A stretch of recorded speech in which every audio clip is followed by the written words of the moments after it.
We come now to item 9. For this item, members will need GS 2158 and the 6th notice paper and 12th notice paper, which contain financial statements relevant to the main motion and the amendment. This is a debate on the Archbishops Council's response to the recommendations contained in the May 2019 investigation report of the Independent Inquiry into Child Sexual Abuse. Members will realise that the motion has a very clear focus, and of course speeches should be addressed to that clear focus. However, there is an amendment in the name of the Bishop of Huddersfield at item 48, and I propose to take that early in the course of our business this morning to allow the slightly wider debate that will be possible. Members, I know, will be very aware that there are survivors of abuse in this chamber, in the gallery, and indeed following our proceedings from beyond these walls. And I know that we will all wish to be mindful of that when speaking with care and sensitivity. Could I now invite the Synod to spend a moment of silence as we prepare for this debate?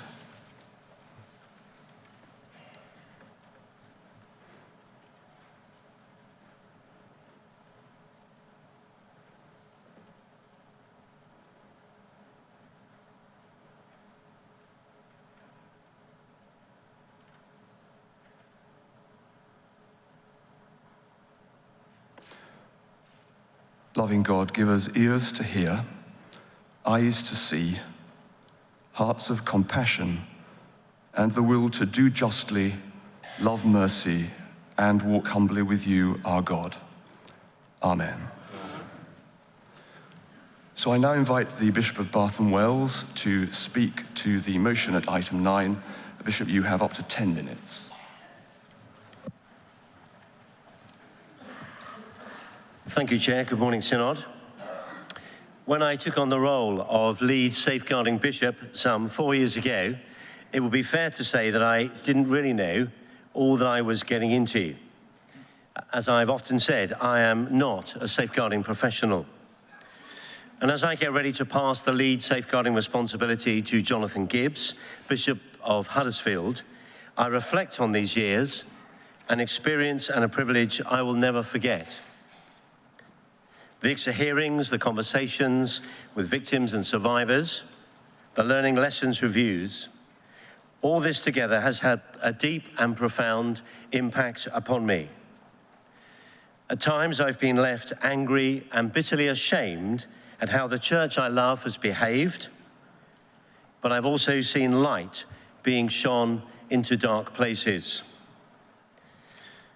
The past 4 years has been an important period for the Church in its safeguarding work. Significant progress has been made. The Church has improved governance, invested significantly in posts, training, and audits. It's developed a suite of guidance, procedure, and policy, and has, in doing so, taken necessary steps towards a safer system that seeks to prevent abuse. We can and should celebrate some of our safeguarding achievements. Circa 250,000 people have now completed safeguarding training.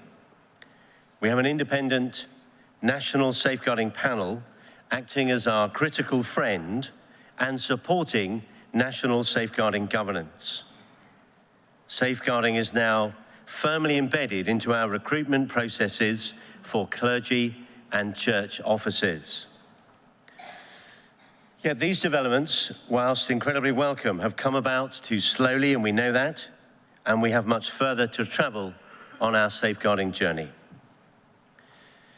As lead bishop for safeguarding, I've seen firsthand that there remains a very real danger that when safeguarding is discussed in the church, that we still experience it as something other or as somebody else's responsibility. I said at the start that I'm not a safeguarding professional, but as a bishop, I know that safeguarding must be at the very heart of all of our work in the church, embedded in our theology, in our mission, in our practice, and in our policies. We must remember that safeguarding affects us all, every member of this synod, and every member of the church have safeguarding responsibilities. It is not a responsibility we can pass to anybody else. I shall be pleased to welcome the amendment which is being brought by the Bishop of Huddersfield, and I'm grateful to him for this. The amendment calls for a more survivor-centred approach and a commitment to exploring options for redress. I endorse the spirit of this amendment, and I hope that Synod will accept it. We must all work together to make the church a safer place for everyone, and one that responds with care, compassion, and professionalism to victims and survivors. So as we come to this debate, I ask you to remember, as our chair has already done, that victims and survivors of abuse are amongst us today. I hope that in our debate, we will hear a very wide range of voices and consider the calls for change that I hope will come, whilst respecting the very real sensitivities that are involved. To begin, I'd like to give you a brief background into the independent inquiry into child sexual abuse, or ICSA. The inquiry was established in March 2015 by the government to consider the growing evidence of institutional failures to protect children from child sexual abuse and to make recommendations to ensure the best possible protection for children in the future. Some estimates suggest that one child in every 20 in the United Kingdom has been sexually abused. The inquiry also incorporates the Truth Project, which offers victims and survivors of abuse the opportunity to share their experiences in writing, on the telephone, or in person. And to date, over 4,000 people have come forward to speak to and with the Truth Project. In May 2019, the Truth Project published a thematic report into child sexual abuse in religious institutions. It provides powerful qualitative and quantitative evidence that sexual abuse in a religious setting is a terrible abuse and breach of trust, a breach of faith, and an abuse of power. In their findings, they note that individual perpetrators were afforded trust and high standing where their actions were never questioned and their ability to abuse were never contemplated. The investigations into the sexual abuse of children in the Church of England came following an invitation from the Archbishop of Canterbury. And to date, there have been 3 public hearings. In March 2018, there was a 3-week hearing into the Diocese of Chichester, which considered the multiple allegations of sexual abuse which had occurred there and the resulting investigations. In July 2018, there was a 1-week inquiry into the case study of Peter Ball, the former Bishop of Lewes and subsequent Bishop of Gloucester. In July 2019, there was a further 2-week hearing on safeguarding in the church more widely. This considered whether themes identified in the first hearings were national issues, and 4 dioceses were chosen as sample dioceses for a deep dive analysis. Throughout these hearings, the powerful testimonies of victims and survivors of sexual abuse in the church have provided the strongest evidence that our safeguarding journey is far from done. Listening to their accounts has been deeply moving and often harrowing, and I commend their bravery and I thank them for coming forward. These are voices that we need to hear and to heed. The inquiry has also heard from staff throughout the church, from parish safeguarding officers to the Archbishops of Canterbury and York. And in all our engagement with ICSA, we've sought to be open and transparent, welcoming the opportunity to explore our safeguarding practice and seeking ways to move it forward. In May 2019, the inquiry published its interim report into the Anglican Church, focusing on the first two case study hearings, Chichester and Peter Ball. We anticipate that the inquiry will publish a further report on safeguarding in the church later this year, and we recognise and acknowledge there will be more recommendations and further matters to consider. The National Safeguarding Team have put strenuous efforts into identifying the key themes which have emerged from the ICSA hearings, including our response to victims and survivors, issues with the clergy discipline measure, and oversight and governance of safeguarding.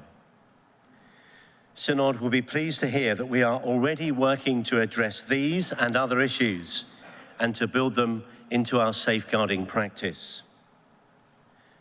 Today, though, this Synod is asked to consider the first report that we've received from the inquiry, which gave 5 key early recommendations. These are outlined in GS 2158. I would emphasise that all 5 of these recommendations have been welcomed and accepted by the Church in their entirety. I hope that Synod will see from the paper that we've already taken significant steps in our efforts to implement these 5 recommendations. I look forward to hearing this debate, and I encourage Synod to give unequivocal support to the motion, and I hope the amended motion that has come before us this morning. Thank you, Chair.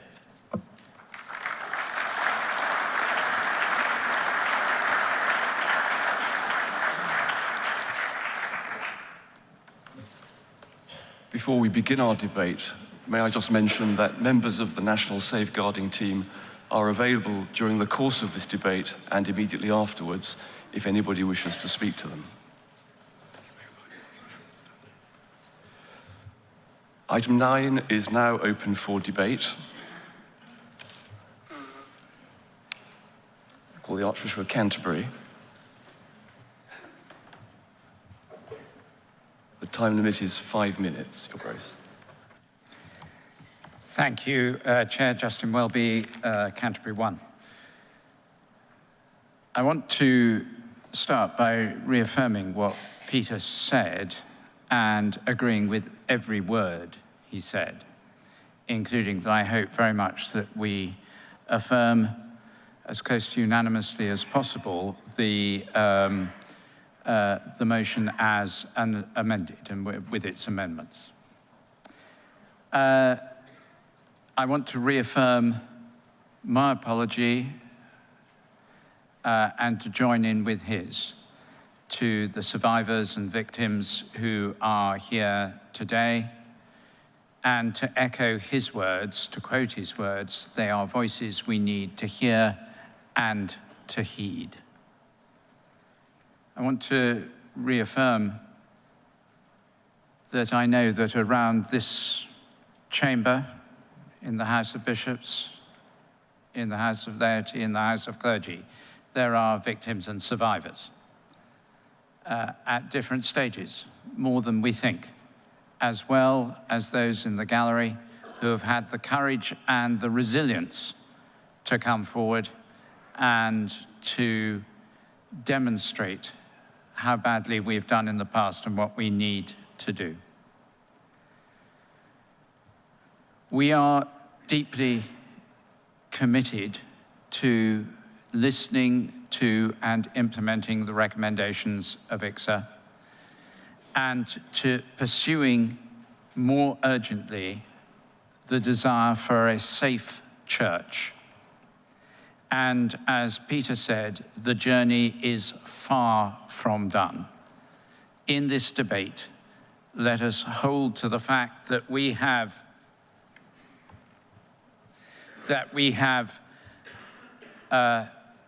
not gone nearly as far as we should. We have not satisfied the conditions to be a safe church, and there is much more to be done. Peter mentioned, and I echo, CDM, responses to victims and survivors, and the independence of safeguarding as areas that we need to continue to deal with. Having said that there is nothing that we can be complacent about, far from it, quite the reverse, I want to pay tribute to Peter for the work that he has done. It has been onerous, utterly consuming, personally costly. It has, as it did with Paul before him, it has been at high personal cost, emotionally, spiritually, mentally, even physically. I quote from something that was sent completely unsolicited from a survivor of clergy sexual abuse. The survivor says, "Below is what I'd like the Archbishop to read as a thank you to Bishop Peter. Please pass this on to him," which I'm now doing. It's to be anonymous. I quote, "Thank you on behalf of a survivor of clergy sexual abuse for all you have done within the church. For myself, you've been a true shepherd, making yourself available and giving of your time, looking out for me and exposing yourself to harrowing situations to bring me and others healing, counteracting past abuse by clergy. Thank you for creating a safe place of care and for bringing light into darkness. God bless you." I want us to reflect on that. Not because we can say, "Oh, haven't we done well?" No, we haven't, not nearly well enough. Far from it. And I say that to victims and survivors, far from it. Our new Episcopal lead on safeguarding has a huge mountain to climb, and we must climb it with him. We must climb it most of all with them. But I say it because I hope this synod will rise to its feet and acknowledge the enormous sacrifice that is made by those who take the lead on this. And with those words, I end. Peter, thank you.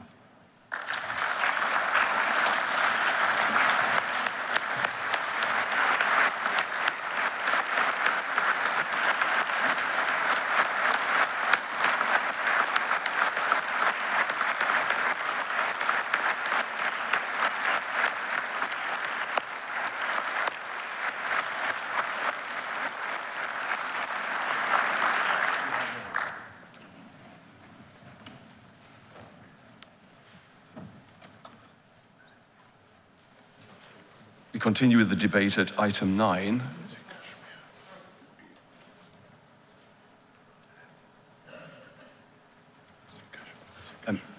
Kashmir Garson, followed by the Bishop of Burnley.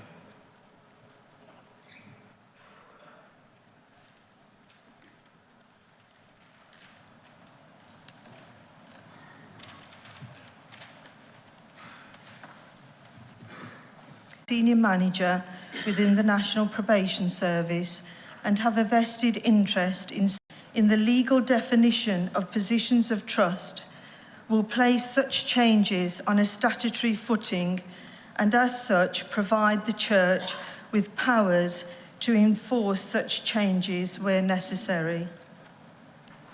I particularly welcome the approach of learning lessons case reviews for sharing learning. This will mirror the learning from serious case reviews within children's services, the serious further offence reviews within the probation service, the prison and probation ombudsman reviews into deaths, and learning from domestic homicide reviews. By undertaking these reviews independently of the home parish or diocese, the Church can learn from actual events to strengthen their procedures and practice and help reduce the risk of such learning being repeated. By promoting a culture of openness, honesty, and evidence-based learning, churches can be empowered to learn from each other and provide strong leadership in good safeguarding practice. I urge Synod to endorse the responses. Safeguarding is at the heart of our mission. Survivors need to see concrete actions to rebuild their trust in our Church. I am hopeful that the responses and strategy being put in place by the National Safeguarding Team, where survivors are at the centre, will help the Church to redress past actions and, more importantly, use past learning to improve the leadership and management of future safeguarding. Thank you.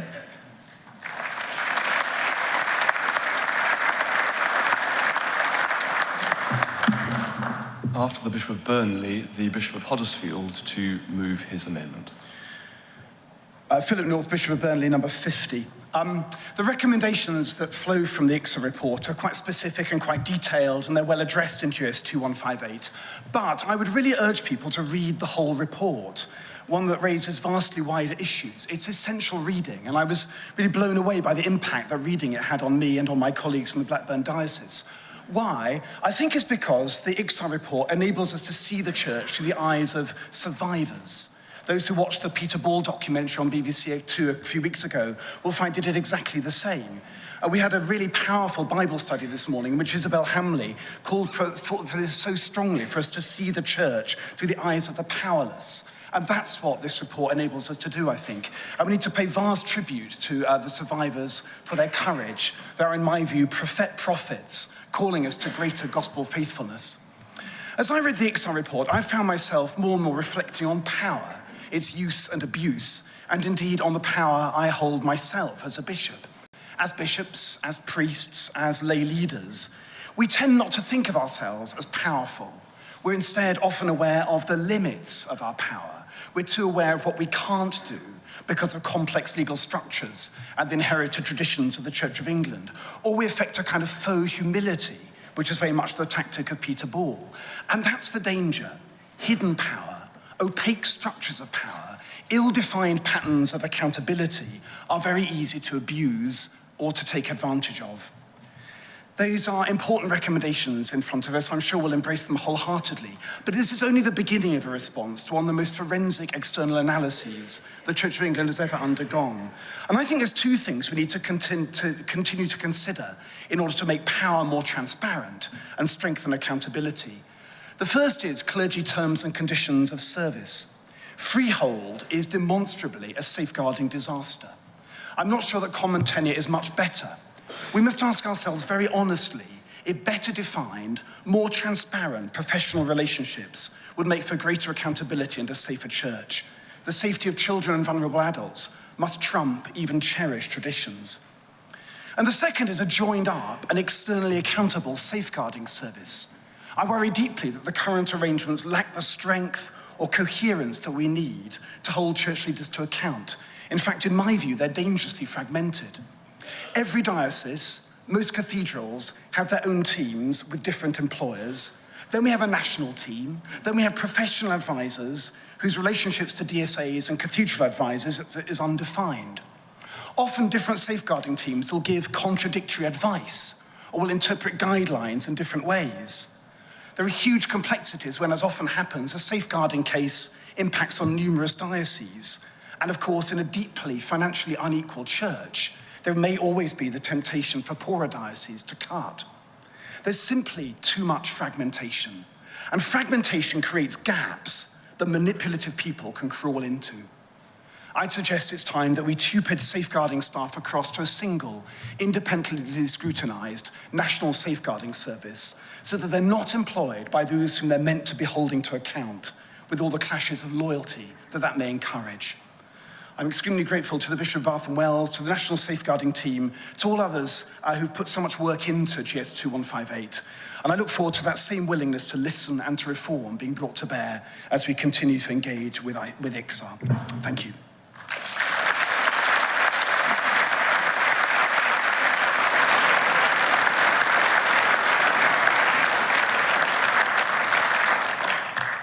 The Bishop of Huddersfield to speak to and move his amendment at item 48.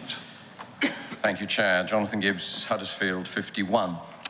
I would like to begin with some words of thanks. Firstly, echoing the Archbishop of Canterbury, to Bishop Peter for all that he has done as lead bishop for safeguarding over the last 4 years, and specifically today for his introduction to this debate. We are, as we have shown, profoundly grateful for his personal commitment to leadership in this vital work and for bringing us to this point today. Secondly, to those members of Synod who proposed amendments to the main motion last week and for the way in which these helped focus everyone's minds on where we must go from here. Without going into all the details, we've had some very constructive conversations over the last week or so, and these led to the revised amendment which you have before you today. The words are not the same, but the underlying intention is. And I'm very grateful for the support of those members in bringing today's amendment. Thirdly, and most importantly, to the members of the survivor community who have spoken out so courageously and done all they can to hold us to account. We owe them a huge and continuing debt in so many ways. So, to the content of my amendment, which is proposed on behalf of the NSSG following our meeting last week, and which is intended to supplement as well as to endorse the terms of the original motion, all of which is important and needs to be said. Clause B of the amendment welcomes the fact that the NSSG remains committed to ensuring that words of apology are followed by concrete actions. Synod. We all know that the season of apology and lament is by no means over. But now is also the time for action and for change. Clause C begins to outline what that will look like, including, crucially, our developing a more survivor-centered approach to safeguarding. That means hearing what survivors are saying and trying to see things through their eyes. It means recognizing that the world looks and feels different to those of us who have suffered trauma and abuse. And it means working together with survivors to reshape how we go about the shared life of the church. And that is vital.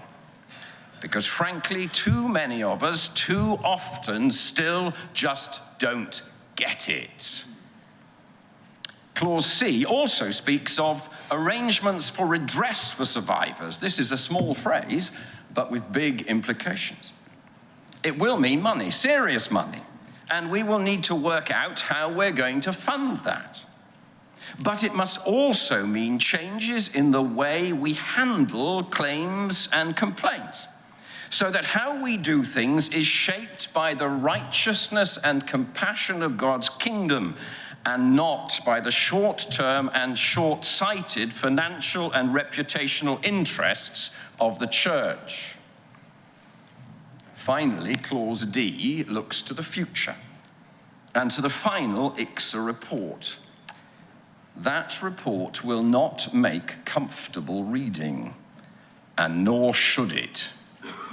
And we must be ready to respond promptly and fully to the report as Clause D requires. But we need to do more than that.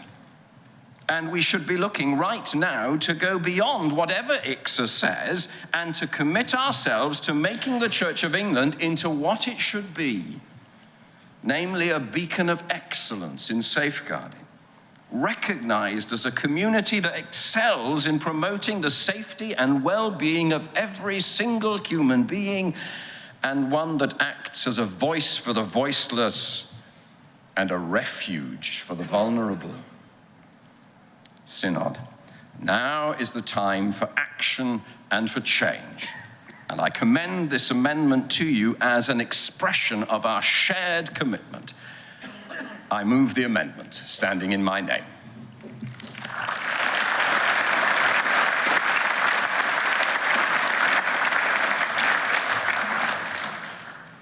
The Bishop of Bath and Wells, as the mover of the main motion, to comment on the amendment.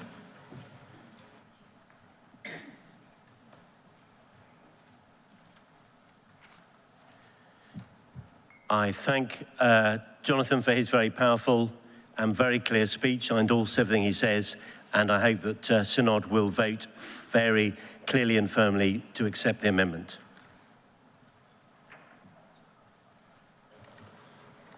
The Bishop has accepted the amendment, so debate continues on item 48. Canon Rosie Harper, followed by the Bishop of London.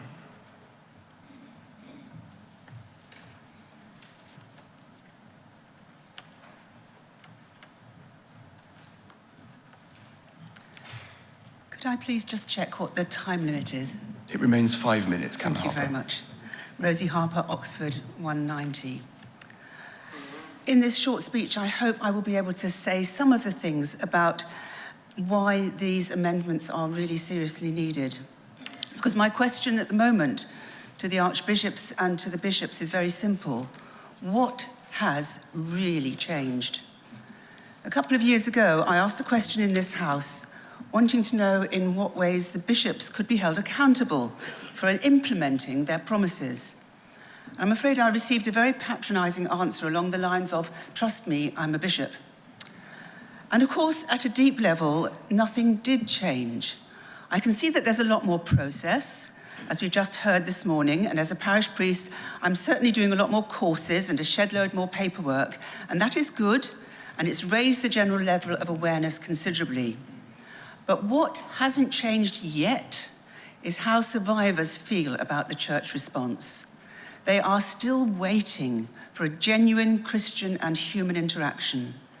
They know full well, because the institution is so leaky, that they are still spoken about as difficult, or persistent and vexatious, or tricky, or damaged. And they wait.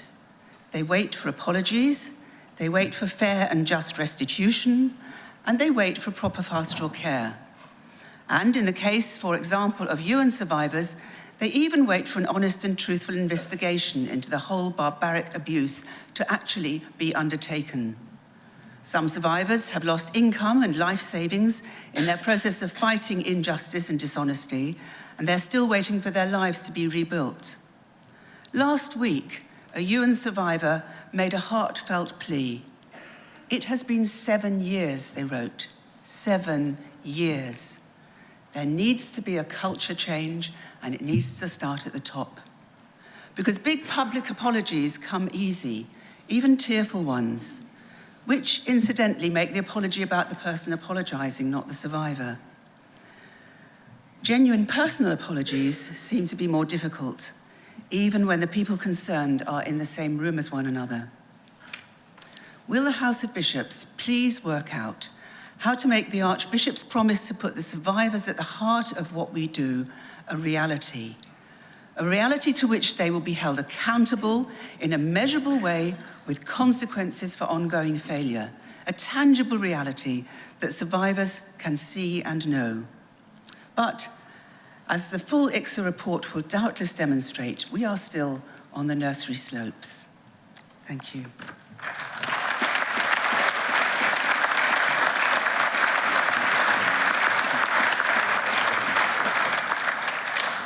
After the Bishop of London, Mr. Sewell. Thank you very much for calling me. 003 London, Sarah Mullally. Safeguarding from abuse and responding well, I believe, is grounded in the fundamental themes of Christian theology. Thereby, it should be woven into the church. Churches should be places where all are welcomed into. They should be open and secure communities that make Christ's reconciling peace known. And I do personally lament that in the past we have failed to do this.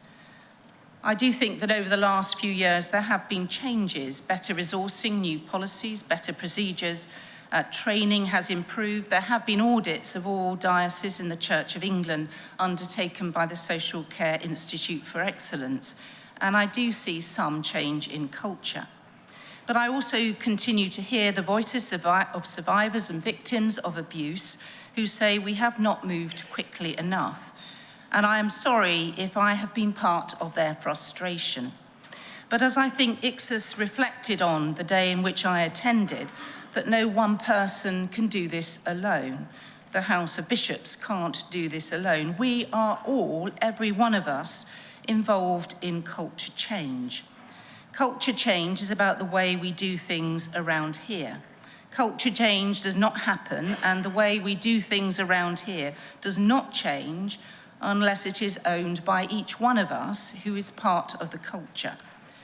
Anything less would turn what are behaviours of the heart into something that is a bureaucratic checklist.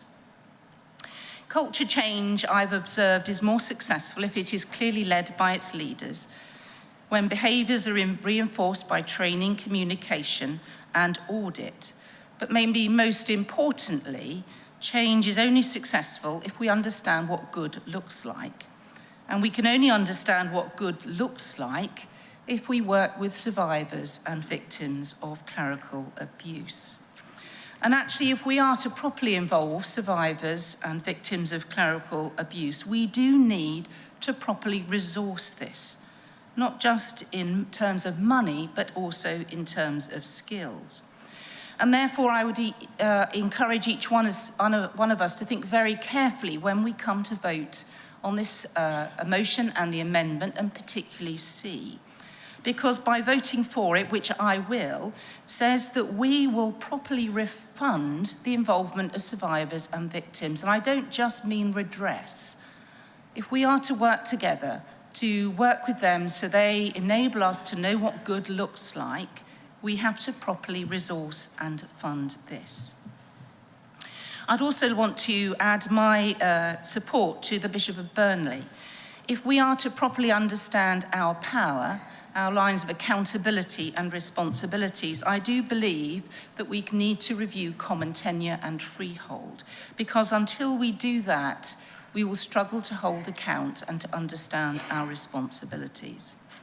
And maybe a final comment about our struggle with amendments here at synods. The voices of survivors and victims may never be in order, and maybe I'm thankful for that. But we do have to hear the voices of victims and survivors. So it is us, Synod and the Church of England, that need to change, and not their ability to navigate synodical processes and the Church of England.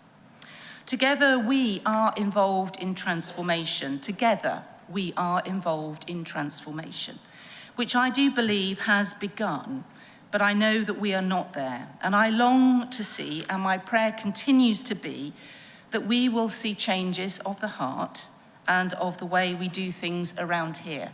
So I will vote for both this motion and the amendments, and I will commit myself to continue to persevere. Thank you.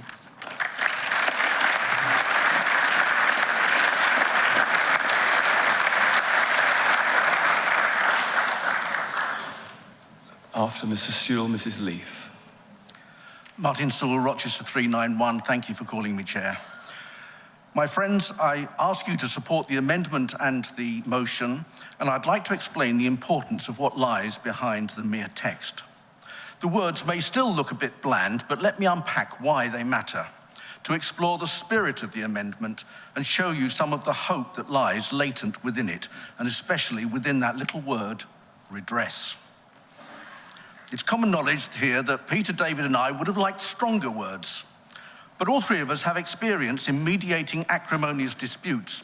And if that collective experience has taught us anything, it is that usually it's more important that there is agreement than that any part of the agreement should be insisted upon. For us, delivering bishops, church authorities, synod, and most importantly of all, survivors of our sin, to a place where we have an outline for moving forward together is already a real achievement by Bishop Jonathan, one to be thankful for and one to be grasped. In a very real sense, when you record your vote today, as I think we all should do it on record, we will be pressing the reset button. Last week, Bishop Jonathan acted decisively, encouraging his colleagues to accept that the initial motion was nowhere good enough. It wasn't a proper response to the Peter Paul story. Anger and frustration is widespread, not only amongst survivors, but also in the church itself. The decent people in the pews have heard and they want action. So we began to insist that Synod needed to say more than the bare minimum of acceptance of the ICSA criticism and recommendations. Nothing says that better than that little word, redress. Doesn't sound much, but it means a lot. For victims, it means hope. It means binding up the wounds of those victims beyond what the lawyers advised. It implies actively nurturing our victims back to as much wholeness as possible in a host of ways, even if they never can forgive us. Christ requires nothing less. Ask the Good Samaritan for details. Don't ask the Levite and don't ask the reputational management consultant. Promising this was one thing.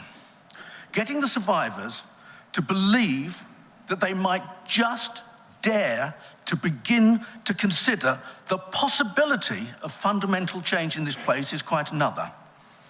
Bishop Jonathan has won their provisional trust. They're thinking about giving us, once again, the precious gift of their hope. Don't let any of us professing Christians here dare to think about letting them down again. Bishop Jonathan told us yesterday that at the Safeguarding Fringe that he's talked to his colleagues and he assures us that they know that restorative justice will be costly, and to their great credit, he tells us they accept it is the right thing to do because our God is a God of justice and mercy, and if there are two qualities that are needed now, it is surely justice and mercy. All this is within that little idea, those few words in that amendment. Do you remember Father Ranieri Cantalamessa's sermon at the beginning of this synod? He told us to rebuild my house. I've written overnight to some of you about it. That commission is not just about restoring the structures, but it's also about restoring the penitent, us. Putting our money where our mouths are is part of that too. Our God is one whose actions speak louder than words. In his presidential address, Archbishop Justin spoke well of love in action. That's precisely what I've been talking about here. Owning our failures is love in action. Giving proper apologies, however delayed, is love in action. No more delay is love in action. Costly reparation is costly love in action. And whilst we were doing this, if you hear the faint sound of a lion roaring, do not be alarmed. It's not the devil like a lion abroad seeking whom he may devour. It's the sound of Aslan on the march, and we all know what that means. My friends, the ice is cracking.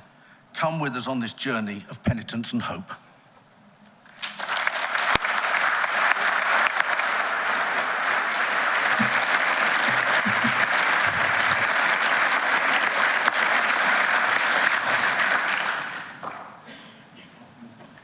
After Mrs. Leaf, the Venerable Junie Connolty.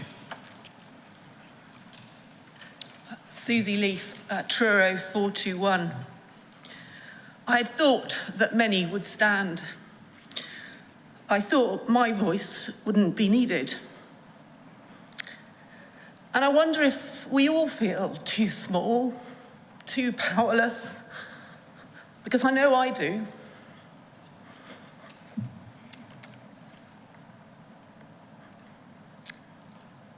I've been on a journey myself in the depths of the safeguarding world. And I want to start by apologising to all the survivors and all of the victims, not just of abuse that we see in the ICSA report, but of episcopal and archepiscopal bullying, because some of us have remained silent for too long. 4 things, perhaps, that I've learned over the last couple of years. 1, listen. Listen to the smallest comment and let people speak. I had a phone call from a clergyman who's now a long way from this country after the announcement of Jonathan Fletcher's abuse. And he said to me, well, we know that he could be a bully, but we know he could be a bully, but... And I said, listen to that. What shepherd is a bully? What have we let ourselves be part of? 2nd, speak up. Even when some suggest that to speak might be unhelpful. Even when you don't know what to say, speak up. Thirdly, put the survivors first. Tribes go out the window. Listen to what they have to say. Allow them to shape our response. 4thly, conceal nothing. We all want to cover up our sin, but it will all be known one day. It will all be revealed, and we will all stand in judgment. But wonderfully, now is the time for redemption. Now is the time of mercy. Conceal nothing and bring it to the Lord and to the world. And finally, take responsibility. Bishop North talked about hidden power and ill-defined patterns of accountability. We've seen victim blaming. So please make change happen. If there's one thing I've learned, it's that the gospel does not need defending. It doesn't need our support. God is big enough, and he calls us to be faithful, to love mercy, and to act justly. This will be my last speech to Synod, and safeguarding as far as the Church of England will no longer be my responsibility. I may be leaving the Church of England, but I won't be leaving survivors. This is for all of us, for all our responsibility. So please, listen, speak up, put the survivors first, conceal nothing, and take responsibility. Thank you.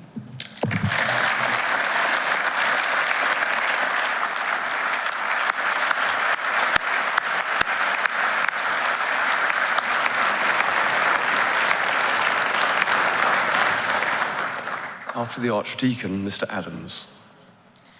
Julie Connolty, Rochester 199. My declaration of interest is Bishop's lead for safeguarding in Rochester, and as a member of clergy in the Church of England, a constant feeling of being conflicted. I wanted to just speak briefly about that word redress. I think it does give us a glimmer of hope.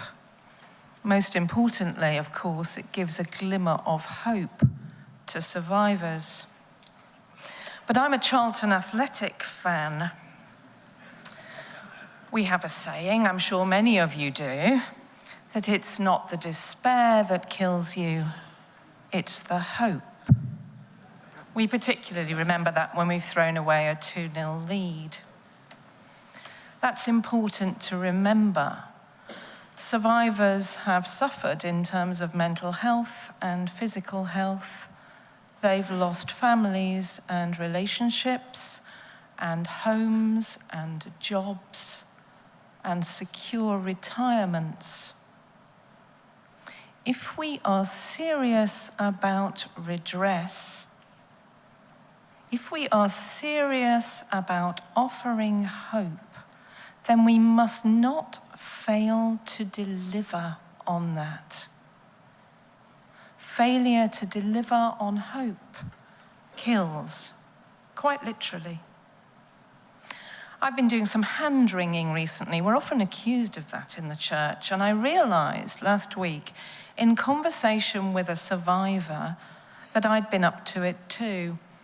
I'd been bemoaning, privately and among friends, the derisory payments that have been made to survivors of church context abuse.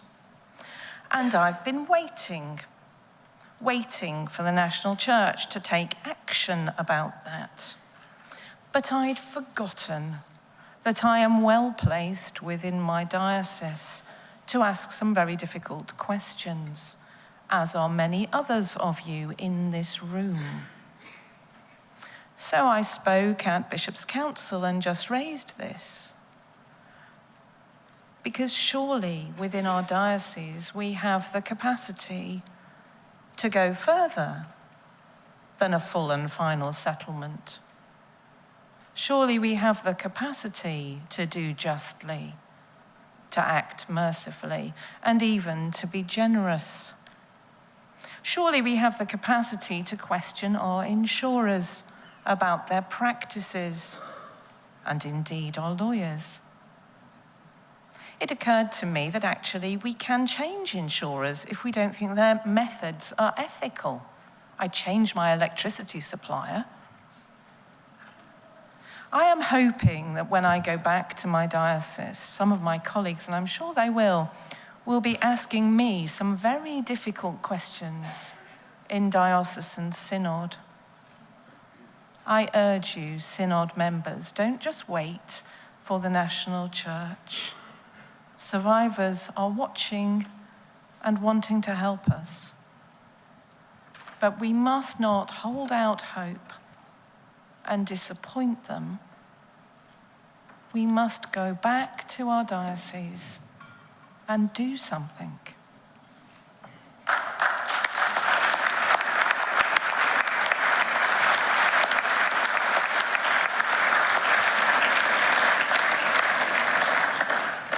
After Mr. Adams, I shall test the mind of Synod on a motion for closure on item 48.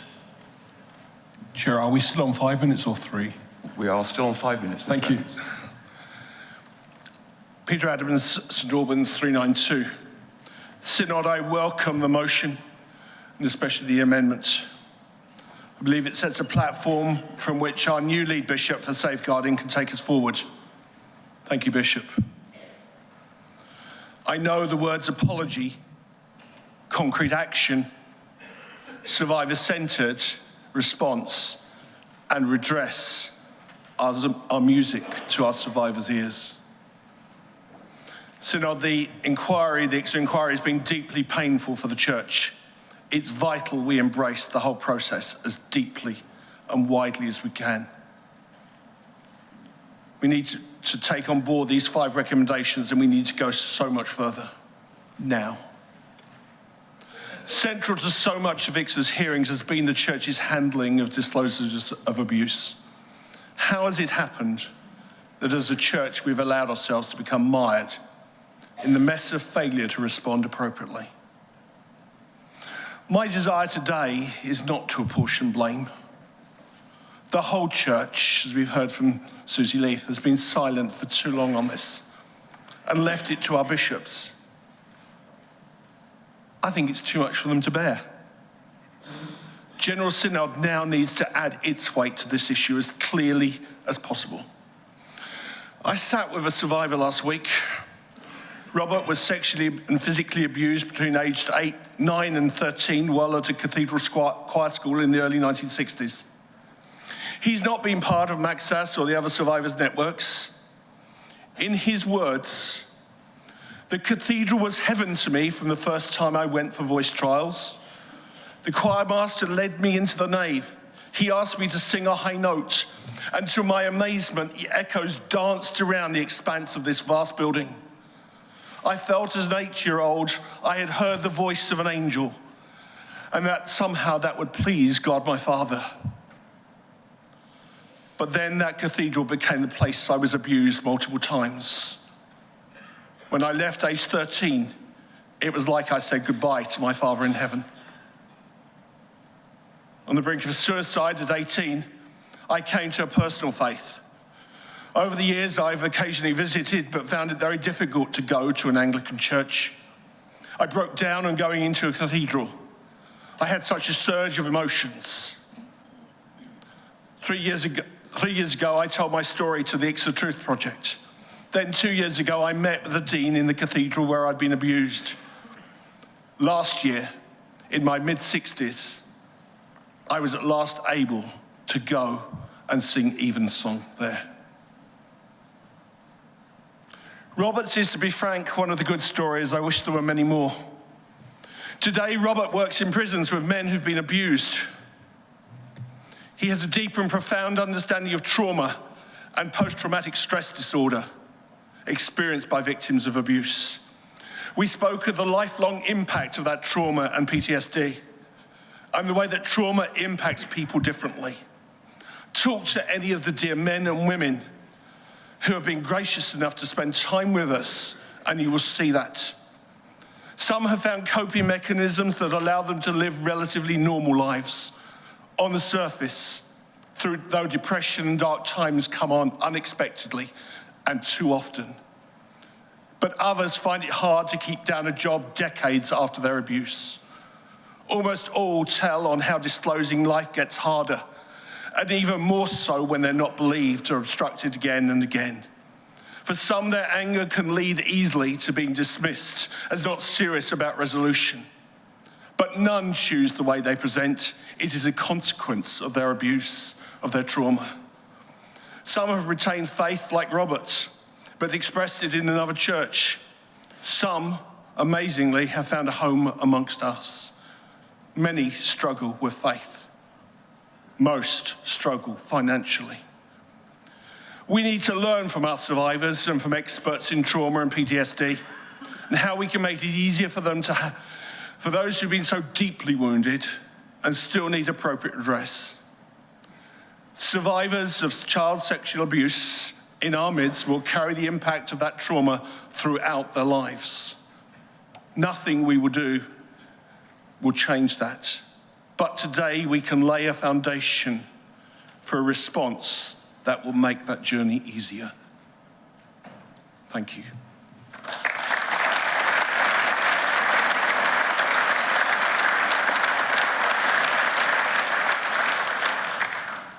Under Standing Order 31, I put a motion for closure to the Synod on item 48.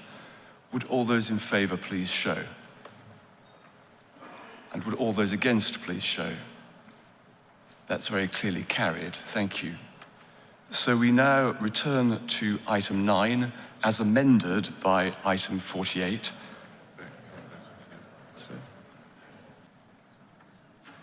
I'm so sorry. We move to a vote on item 48. All those in favour, please show. All those against, please show. That is very clearly carried. So we now return to item 9 as amended by item 48.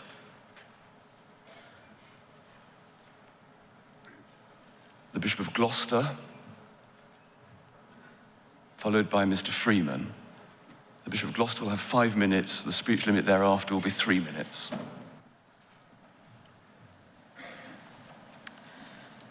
Thank you, Chair. Rachel Treweek, Gloucester 19. A title I find it quite awkward to hold in this debate. As has already been said, safeguarding is integral to our mission and ministry. It's not an add-on issue, just as other things we've talked about in Living in Love and Faith yesterday and in the Windrush legacy are not add-on issues. Our failure in each of these areas is our failure to be the church, Christ's body here on earth, our failure to live the good news of the kingdom of God. creation is groaning, longing for the freedom of the children of God. 2 years ago, in February 2018, I took part in a presentation here at General Synod, again on safeguarding, and we had the Gibb report in front of us. That report published in 2017. Following the publication of that report, and again after the ICSA inquiry into Peter Ball, I publicly expressed my views not only regarding the horrific abuse of one of my predecessors, but also regarding the appalling failure of bishops and an archbishop at the time who failed to care for those who came forward, who failed to put survivors at the centre. I repeated that again recently following the documentary on Peter Ball, and I once again want to publicly particularly pay tribute to the tenacity and courage of Neil Todd, who sadly is not with us today. I was glad that so many people expressed deep shock following the BBC documentary, and yet in so many of the comments I received or read after people had watched the documentary or seen my response, it was as if some people were absorbing it for the first time. And that in itself has perturbed me. There were hardly any new facts in that powerful BBC documentary. Almost all of what we saw had been in the Gibb report, had been in the public domain after the ICSA inquiry. And that says something to me about our learning. We need to show that we are learning from the past. I am in favour of reviews. It's very important we give due attention to what has gone wrong in the past. Indeed, we agreed to do that yesterday in our debate around the Windrush legacy.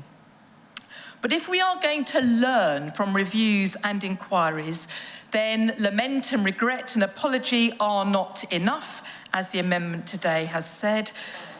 These reviews and inquiries must be read and absorbed by all of us, not simply filed away. They must ask searching questions which change us as individuals and worshipping communities and as a national church, all of us. One of the things that concerns me around case reviews is that I wonder how well we test what we have learnt.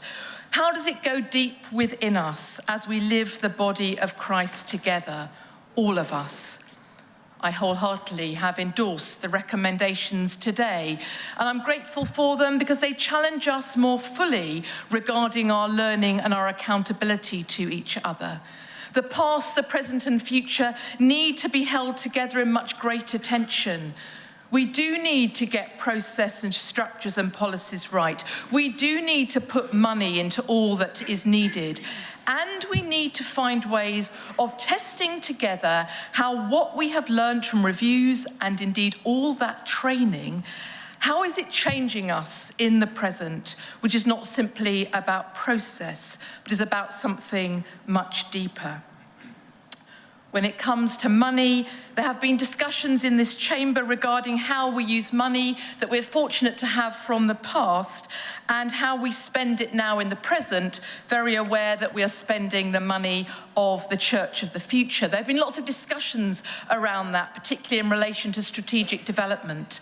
However, when it comes to safeguarding, it's surely right that we have appallingly failed people in the past, so money needs to be spent in the present to ensure that how we live now in the present and the future continues to look very different when it comes to flourishing of all people made in the image of God. So my question is, how do we truly learn and ensure reviews are not simply part of process, but that they change us in the present and for the future?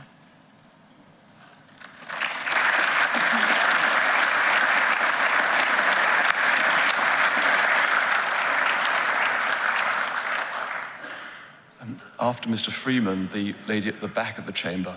Thank you. John Freeman, 278 Chester, Mr. Chairman. Thank you for calling me.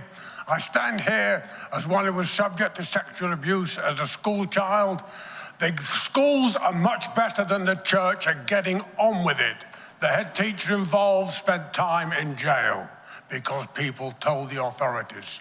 Since then, as chairman of governors in schools, we have had members of staff who've been accused. They have been suspended immediately. They have been investigated. There was no substance in the claim, and they came back. I've also, as a leader of a committee in a community centre, had someone who was apprehended by the boys in blue. He never crossed the premises again, and he was also a school governor elsewhere, and he never crossed those. Do something straight away. Don't hang about. That's been half the church's problem. I know it is difficult with members of the clergy, with all the problems of freehold, etc., that have been brought to our attention by the bishops of Burnley and London, but whatever else, get on with it now. Don't drag your feet. Thank you very much.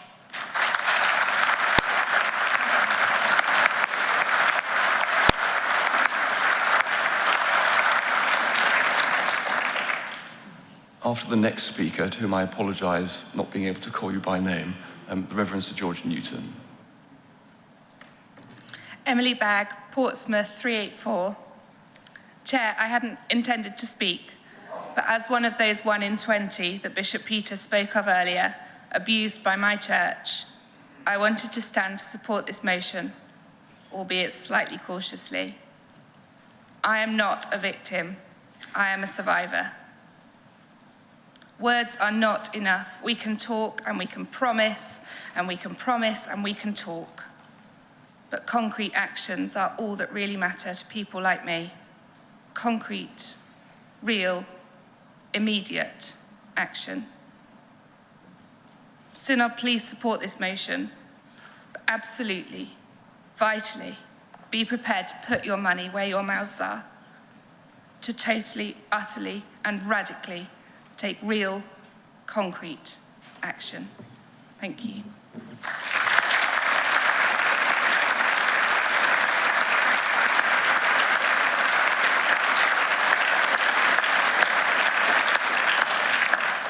I apologise to Mr. Friend, who from this particular vantage point looked like Mr. Newton. Mr. Friend, if you would like to speak now.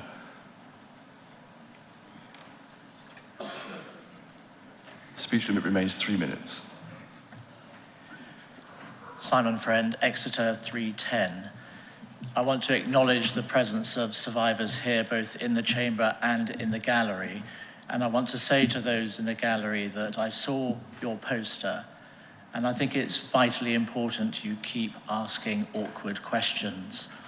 I think it's vitally important that we in the chamber feel uncomfortable and continue to feel uncomfortable until you feel comfortable and that your questions are answered. I also want to reflect on the word lament that has been used, not just today, but yesterday. And I wonder what it means for us as a body to truly lament.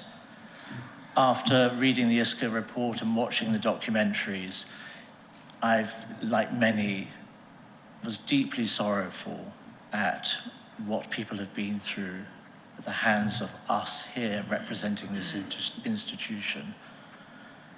And the words sackcloth and ashes, I don't believe we've begun to understand what that would look like for us now and in this age.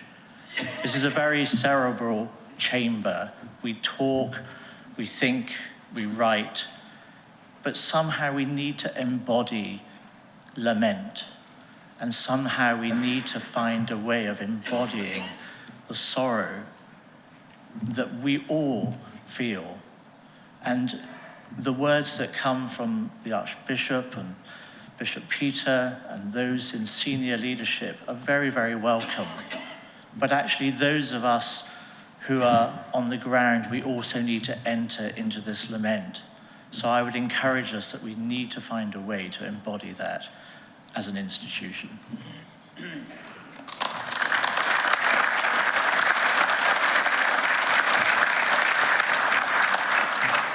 Mrs. Boggs, followed by Mr. Lamming.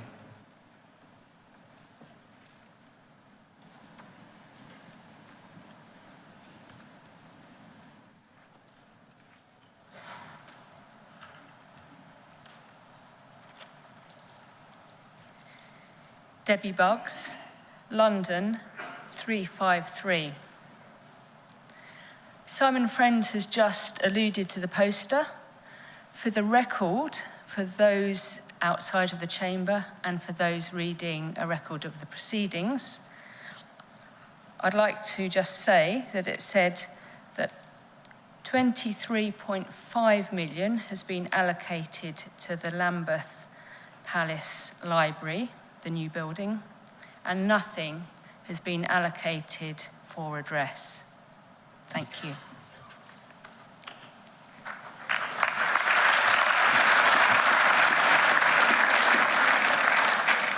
After Mr. Lamming, the Archdeacon of London. David Lamming, St Edmund Ipswich, 399. Thank you for calling me, and thank you, first of all, may I endorse thanks to Bishop Peter for all the work that he has done, including behind the scenes, over the last 4 years. Synod has already expressed its gratitude. I want personally to add mine to that, and also to welcome Bishop Jonathan, because Jonathan is committed to carrying the work forward. And that leads me to what I want to say first of all about the amendment that we've now added to the motion.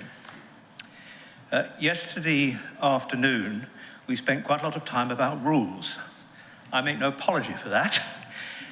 But today is not about rules, it's about justice and doing justice. And the amendment which Peter Adams and I sought to have added to the motion last week, and you'll have read the report in the Church Times about it and its rejection last Friday, has led happily to what is now before us.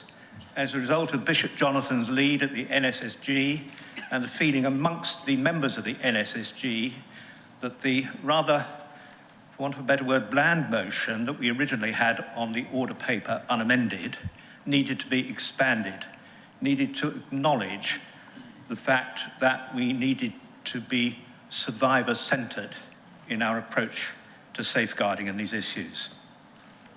You may remember that last summer in York, Martin Sewell and I sought to have added to the agenda a motion welcoming the Blackburn ad clerum letter. That required the consent of the two archbishops pursuant to standing orders. And Archbishop Justin understandably felt, first of all, that it was premature till people had had an opportunity to read the ICSA report, and secondly, because the ICSA hearing was going on concurrently with the York Synod, there weren't the right people at York at the time. Now, happily, we have that opportunity.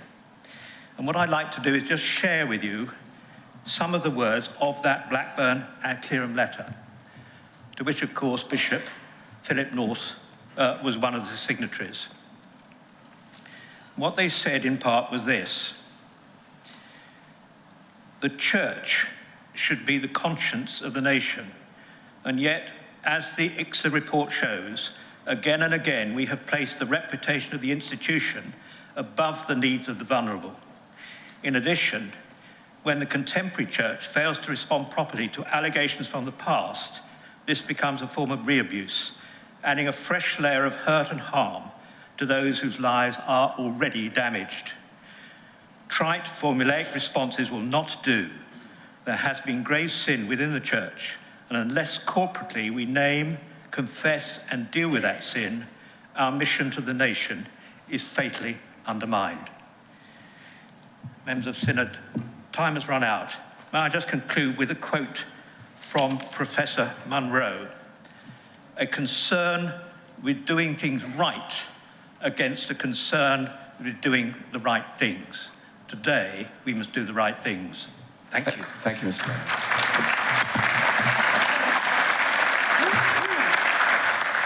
After the Archdeacon of London, the Archdeacon of Lincoln. Luke Miller, 162, London. Faced with the realisation of evil and the need for us all to deeply and properly repent and take new and concrete action that such things can never happen again, we are left with a need to work out how then to act. I am a parish priest as well as being an archdeacon, and stand therefore at both ends of the communication process something which has been difficult, and I apologise when sometimes my communication has not been as good as it might have been. Clarity is needed as the culture changes about what it means that we should be doing, as Canon Harper points out, amidst the plethora of training and the paperwork with which we are now faced. Recommendation 4 points to the need for all those in regulated activity to have a DBS check. But in the variety of activity in our churches, not only for clergy, but for whom things are pretty clear, but also for our lay volunteers, there is a real difficulty of definition and a need for real clarity of advice. Despite the best efforts of our diocesan safeguarding teams, and thanks to them, it still feels on the ground amongst so many parish clergy to be unclear, to be confusing, to be uncertain about what should be done. One church I know sought to appoint an organist who would from time to time, but not very often, go to the Sunday school. They required a DBS check, but then they got a solicitor's letter from a former offenders group saying that they had broken the law and threatening to take the parish priest to court. Parish clergy can feel caught, trying to do the right thing, but trapped in what feels like a maze. We must put survivors first and prevent further abuse. Those of us at the centre bear a strong responsibility to continue to work hard to try to get this right so that people don't feel that they are hung out to dry or left in an impossible position. Where I've got that wrong, I apologise. I apologise mainly to those who may be at threat or who have been harmed or abused, but I also apologise to those who are trying to get this right but finding it difficult. Synod, we need to help one another to get this right, so that for the sake of our clergy, but more than that, for the sake of those who have or might be abused, we need to work together in order that real clarity can be given about precisely what are we to do.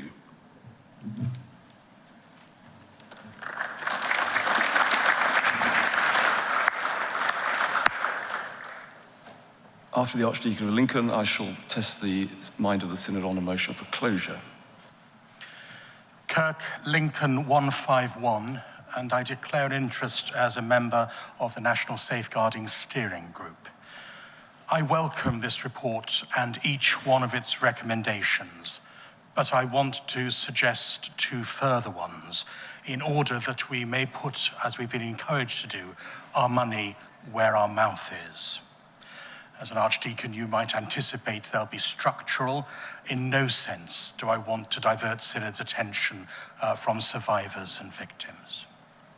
The first thing I think we need to do is to underscore and to strengthen the independence of diocesan safeguarding advisors. Some of them have experienced being disregarded, marginalized, their work interfered with or compromised, their advice disregarded. And so I wonder whether the term advisor is the most appropriate one for their role. We don't have advisors in finance, do we? Or advisors in education, advisors for ordinands. Perhaps we should have directors of safeguarding with all that that new title would mean.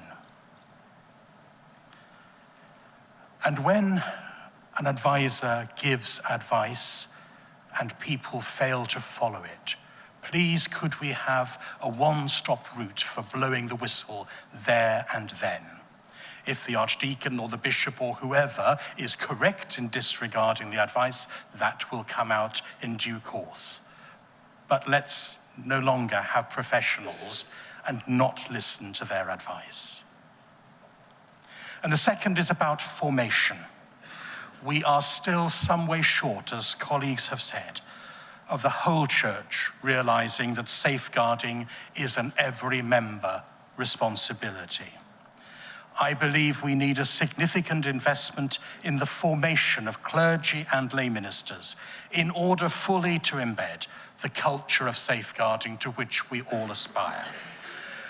At theological college or training institutions, you have exams or essays in biblical studies and missiology, philosophy, ethics, and all the rest, but none in safeguarding. It's possible to fail systematic theology, but no one yet fails safeguarding. Surely we need that same rigor in respect of those we're going to place in positions of authority. Please, Synod, endorse this report resoundingly, but let's not leave it there.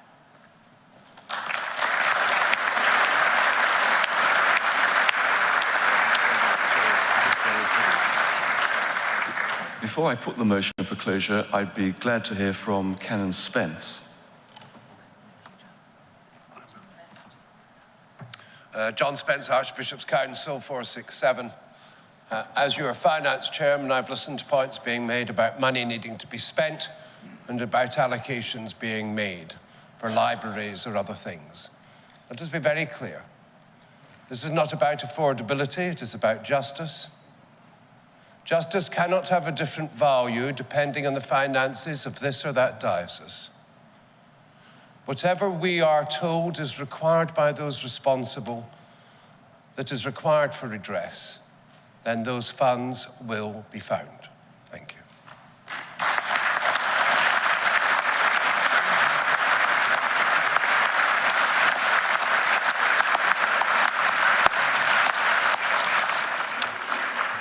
Understanding Order 31, I put the motion for closure on item 9 to the Synod. All those in favour, please show. Thank you. All those against, please show. That is very clearly carried. So I invite the Bishop of Bath and Wells to respond to the debate.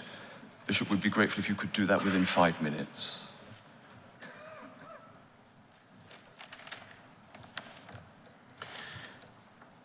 Thank you to Synod, all those who've spoken, all those who've listened, and all those who've engaged in various ways today. Can I just make one or two closing comments, and particularly words of thanks. Archbishop, thank you for your gracious words to me. More important to me was the very clear commitment that you made as you lead us here in Synod. I'm very grateful to Martin Sewell, to David Lamming, and to Peter Evans, and to Jonathan Gibbs for bringing the amendment to us, which has allowed us to speak freely on much wider and more significant matters.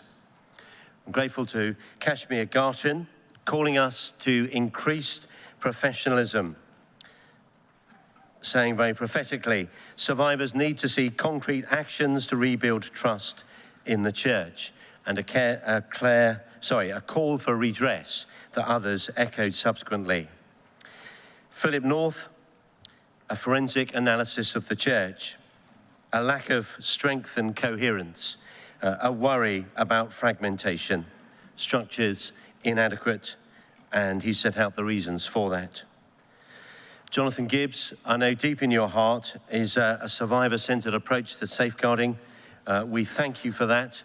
We thank you for the work that you've been doing and the work you will do. And you've called us to be, as a church, a voice for the voiceless and an agent for change. Rosie Harper posed that hard question, what has changed, and reminded us that culture change was needed and the tangible reality of actions. The Bishop of London reminded us that we've not moved quickly enough and reminded us that significant resources are needed. Martin Sewell, you've given us something to think about when you talk about pressing the reset button. And as you spoke about the meaning of redress, you reminded us that there are those who might just begin to dare to think about hope. And you spoke about a God of justice and hope. You spoke about the love of Christ in action. You said that the ice is cracking and that Aslan was on the march. May that be true, and may we in Synod do what we can to further that. Susie Leaf spoke very personally, gave us much to think about, and amongst the 4 things she said, she asked us to listen and to let people speak, and said that we too need to take responsibility for speaking up. Julie Connerty talked about Charlton Athletic and the failure to deliver hope is what kills. You asked some very difficult questions of us, and you've said you will continue to ask difficult questions. We seek to follow your example. Peter Adams, you gave us a very harrowing story of Robert, but you gave us some prophetic words, words of hope, and you spoke about laying a foundation, and we thank you for that. Rachel Treweek, you spoke about our failure to be and our failure to live out the good news. You said that lament and apology and regret were not enough. You talked about the need to make sure that in the church we're concerned for all the flourishing of God's people. John Freeman, your speeches always attract applause. You told us not to drag our feet. We underline that. Emily Bagg, courageously speaking to us this morning, called from your own experience for concrete, real, and immediate action. Simon Friend reminded us, as others have done, the importance of keep asking awkward questions. You spoke about embodying lament and sorrow, going beyond the outer action to the heart. Debbie Buggs, you read from the poster that was unveiled, and you spoke about the cost. David Lamming, in many of the wonderful things you said, you also said this was not about rules, which Synod is good at, but it's about justice. Luke Miller, you called for greater clarity. Gavin Kirk, you spoke about the need to strengthen the diocesan resources and embedding a culture of safeguarding right across the Church of England. You called us to go further. And John Spence, you ended by giving us some reassurances about finance that are most welcome today. Perhaps I can try and sum up our debate with three observations. The first has been the importance of a victim-centered response. Some of us were in the chamber earlier this morning when we were being led through a Bible study on 1 Peter chapter 3, and we were asked, what was the verse that stood out for us? For me, it was this verse. Do not repay evil for evil or abuse for abuse, but on the contrary, repay with blessing. In the motion before us, we're seeking to repay with blessing. The second thing, and I know the Business Committee will be already aware of this, that ICSAR and the ICSA recommendations are important for our own life. We need to make adequate space to hear, to listen, and to debate the words they'll bring to us. And then concrete actions are needed to follow our votes and our statements, and that needs significant resources. With those thoughts, I commend this motion, amended as it is, to Synod, and trust that we will once again give it our unequivocal support. Thank you, Chair.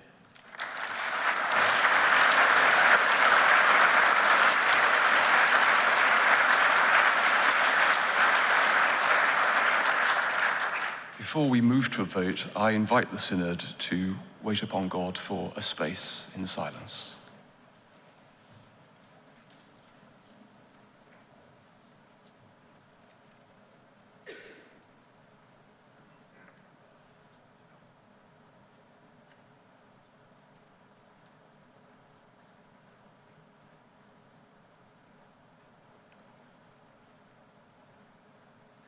Loving God, we pray that your church may be a place of welcome, security, and compassion.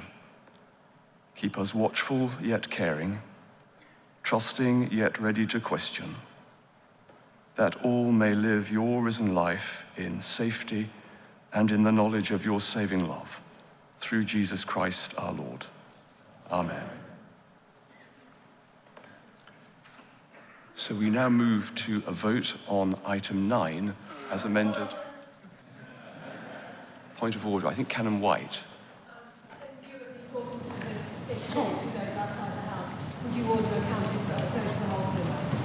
It's within my discretion to order such a vote, account of the whole synod under Standing Orders 37, and I so do.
Duff Bell.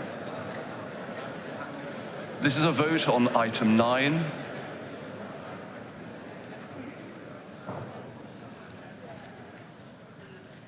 This is a vote on item 9 as amended by item 48. So it's a counted vote of the whole synod. Those in favour should press 1. Those against should press 2. Those who wish to record an abstention should press 3.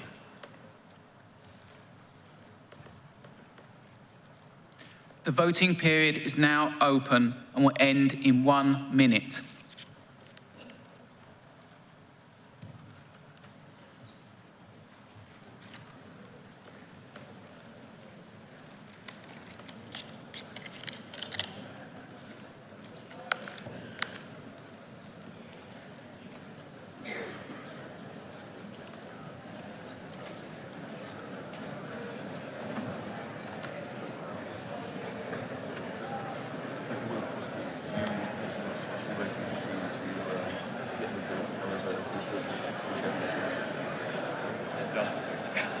If only.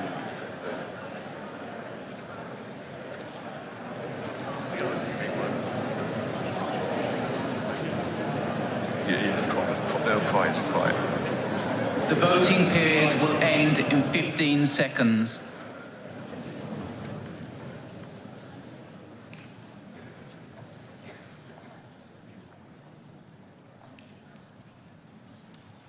The voting period has now ended.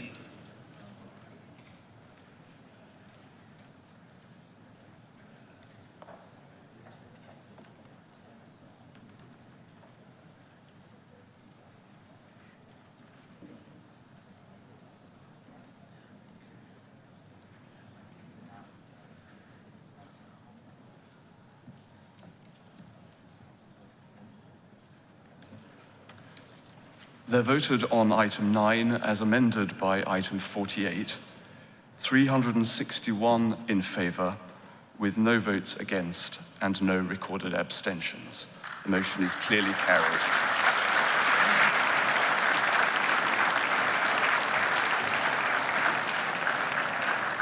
That concludes this item of business. Thank you.